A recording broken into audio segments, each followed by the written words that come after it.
Hello, my name is Eric Sather. I'm one of the owners here at Lowry Hill Meats. Just been open almost a year. It'll be a year and 2 weeks. We are located at 1934 Hennepin Avenue South, just north of Uptown.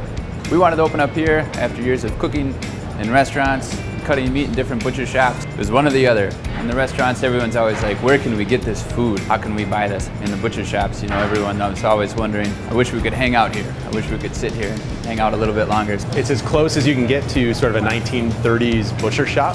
My great-grandfather was a butcher in Minneapolis, so my grandmother used to tell me all the stories about all the crazy stuff he would put together, and you kind of come here and they're a family, so it reminds me of that really small town, sort of old-timey butcher shop. We wanted a butcher shop that you could hang out at too, but we wanted kind of this hub of all this great food that's around us, really highlight and focus that, make it available to everyone to take home. I love coming to Lowry Hill Meats because they've made quite an investment in the neighborhood, and I really like to support the neighborhood businesses. Eric really does a great job of sourcing the products, particularly the meat products. I love to cook and eat good food, and I feel really comfortable knowing that what I'm buying here is free-range, organic, hormone-free, antibiotic-free, everything that I'm looking for in meat, and I can feel very confident in what I'm buying here compared to a number of other places. There's wonderful cheese in the Midwest. There's wonderful salami right here in Northeast Minneapolis. If you look at where a lot of the meat is raised, a lot of it comes from Minnesota, directly sourcing beef and lamb and goat and pork and poultry, even foie gras right here from Minnesota has been one of our goals. So this is all part of a cow that we got in this morning from Blooming Prairie in Blooming Prairie, Minnesota. This is a goat we got from Travis Peters down in southern Minnesota, down by Harmony. Hog from Pork Implants, red wattle. So things that are amazing with the red wattle that you don't get with every other hog is just the amount of fat cap that you get on there, and you get the skin on it. I think what's really cool, there's some old timers that come in here, there's people that really care about how they cook, and they're like, I can't believe I can actually get skin on pork here, or you actually do have meat hanging in the cooler. So absolutely we do. It's nice to have all this stuff here at the store, but there's a story behind everything, and we know most everybody that we get everything from.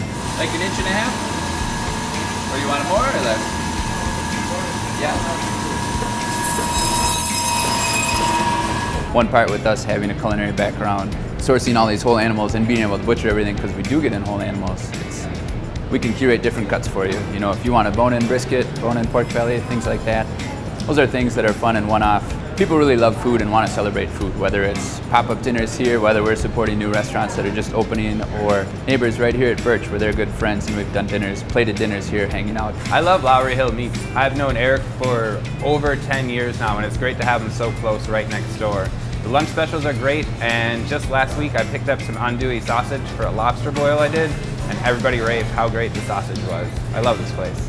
I think the most important part of it is that this place is actually chef-driven. Most recently, I was a chef at Bar La Grassa. I was a sous chef at Solera. I helped open La Belle Vie here in Minneapolis. Corner Table was a great spot that I was at. Those were all cooking opportunities for me where I got to learn a lot about different food. Everybody supported me too in a way where they wanted me to bring in my butchery skill set too, or learn something about it that way. Having that restaurant background, having that cooking background, I've made lots of connections, lots of friends, but I've also had the opportunity to cook a lot of different food. And so being able to prepare that for people here, or that people know how to make food in different ways, it's a lot of fun. Because a lot of people, sometimes people will come in and, you know, they'll just describe a dish that they really want to recreate, and it's like, well, actually, I know exactly how to make that dish, so that's pretty fun.